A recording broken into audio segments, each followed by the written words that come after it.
بسم اللہ الرحمن الرحیم۔ السلام علیکم ورحمۃ اللہ وبرکاتہ۔ امید ہے سب دوست بالکل خیریت سے ہوں گے۔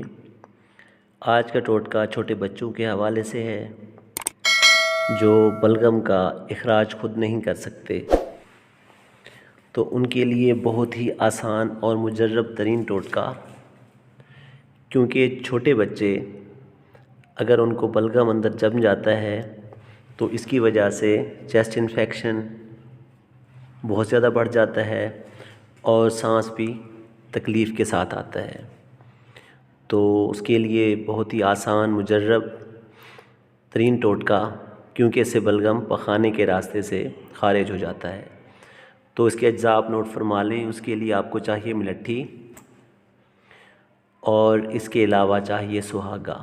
وہ آپ نے بھریاں کرنا ہے، گرم کرنا ہے ہلکا سا توے پہ، جب پھول جائے تو پھر آپ نے پیسنا ہے۔ یہ دونوں اجزاء آپ نے ہم وزن لینے ہیں، اور ان سے 2 حصے زیادہ شہد چاہیے آپ کو۔ تیاری اور طریقہ استعمال: آپ نے ملٹھی اور سہاگا بھریاں کرنے کے بعد ان دونوں کو آپ نے باریک پیس کر ان کا آپ نے صفوف بنا لینا ہے۔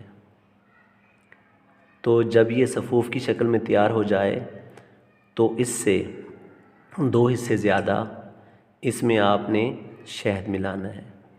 آپ کی دوائی بالکل تیار ہے، آپ اسے استعمال کروا سکتے ہیں بچوں کو۔ تو آپ نے اس دوائی کو بچوں کے عمر کے حساب سے تھوڑی یا زیادہ دن میں 3 دفعہ آپ نے ان کو چٹانی ہے۔ انشاءاللہ بلغم پاخانے کے راستے سے خارج ہو جائے گا۔ انتہائی مجرب اور آزمودہ ٹوٹکا ہے، دعاؤں میں یاد رکھیے گا۔ پھر ملاقات ہوگی۔ اللہ حافظ۔